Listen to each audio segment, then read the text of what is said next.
You're watching a Cohort Blog TV. Don't forget to subscribe. Recently, there have been a breakout on the internet about a lecturer who had asked his student for sex in replacement of grades. This truth was uncovered by a BBC News reporter.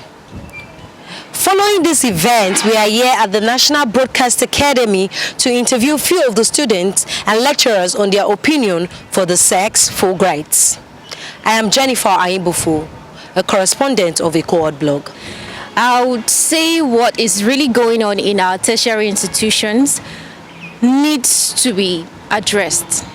Talking about sexual assault and with the way the lecturers were carrying it like it's nothing. So we expect ASU to say something, but they didn't say anything about it, which is very poor. We need them to say things, they should come out. They are checking other things, so why not check this also? Sex for grade has been an age-old phenomenon, as old as Methuselah. What we're trying to do is to enlighten the public, especially parents, the things that children go through while in school. It is quite obvious that even girls give themselves to lecturers. But that notwithstanding, it's still something that is not good to hear of in the society. Well, first of all, the higher institution is supposed to be a place for matured students, not babies. So I want to believe that without consent, I don't think any lecturer should be able to force any child for sex in order to get better grades. And you see, I believe that usually happens to students who their academic performance is not so good, so they take advantage of them. If you do not want sex for grade, you don't initiate move that will cause such to happen to you. You don't get too close to a lecturer you know has tendency to ask you for sex in order for you to be awarded good marks. Okay, but one more thing, ma, is it safe to say that most of these students are the one looking for something called STD, sexually transmitted degrees? Well, it's both ways. I'm not trading blames now. I don't want to apportion blame to either the lecturers or the student. I believe that it's both ways. If a lecturer asks you to come and you don't comply, he can't force you. I mean, if a student wanted to get close to lecturer and the lecturer doesn't want the student, the student cannot force herself on you. So it's both ways. Both parties they should check on themselves. Okay, I'll answer I'll answer your question with a story. While I was in university, we had this particular lecturer who is more like, no matter what you do, like no matter what you write, no matter how brilliant you are, if he wants sex, you're going to give it to him. If you're not even careful, he could rape you. So concerning what's happening, well, I'll say it's a 50-50 thing. Some students like it, some don't. Some lecturers like it, some don't. But if we have to go by the laziness of students now, I think we're going to be getting like a 60-40. Initially, a lot of lecturers do not want it, but then the students come persuading, please, I want to get these marks, I'll do anything. And then you know what it is now, somebody hearing, I'll do anything. And then the person says, okay, give me this, and you're offering. I think the number now increased to the 50-50. The chances are some will prefer money, some prefer sex. But be that is me, I would say it's a 50-50 thing right now.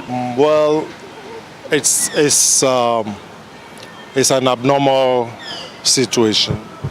It's a phenomenon that has been around for quite some time, only that it was being underplayed. Nobody was talking about it, but it was there in almost every institution of higher learning in the country. And I'm sure it's not peculiar to Nigeria. Actually, it's something that is global. It now depends on the level, the magnitude of such a phenomenon. And the case with Nigeria is that it has become really phenomenal, and it has gotten to the point where there's an outcry like you and I know, and everybody wants it checked. So the fact that it's been there for a long time now doesn't justify it.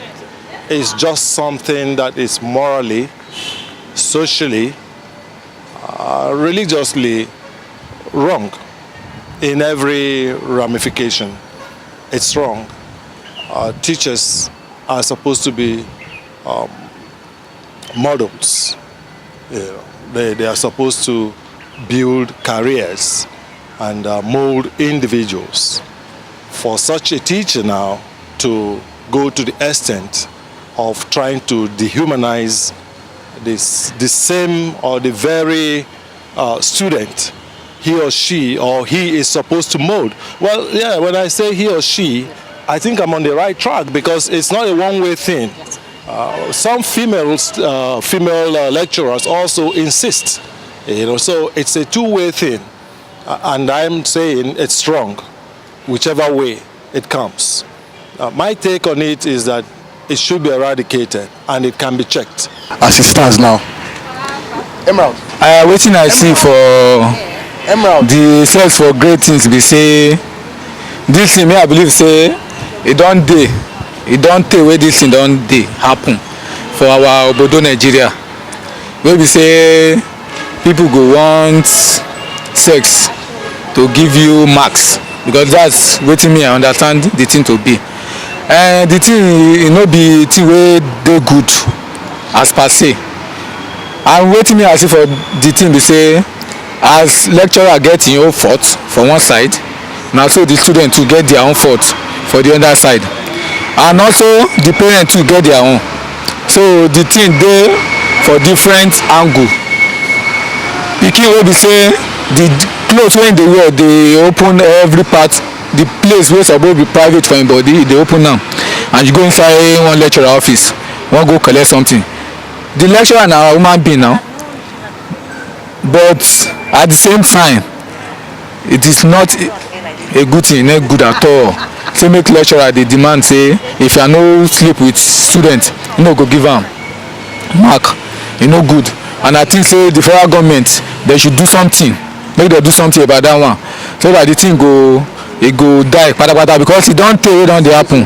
But thank God say one person just come out, he get the confidence to say this thing na wetin dey happen for our obodo Nigeria, and e come blow am for everybody make dem hear. You've heard it from our student at the National Broadcast Academy. Something that this is an appalling attitude that should not be heard among us. Others feel that a lot of people prefer this to reading. What is your view? I think that a lot of students need to do more of reading, and lecturers need to do more of teaching. The institution should enforce a lot of discipline among lecturers and students in order to be able to curb stuffs like this in our institutions. We can go on and on about it, and we can keep reporting this and bringing out news. But if we do not treat this from the grassroots, these events will keep reoccurring. I am Jennifer Ayimbufu, reporting from Eco Blog. You're watching Eco Blog TV. Don't forget to subscribe.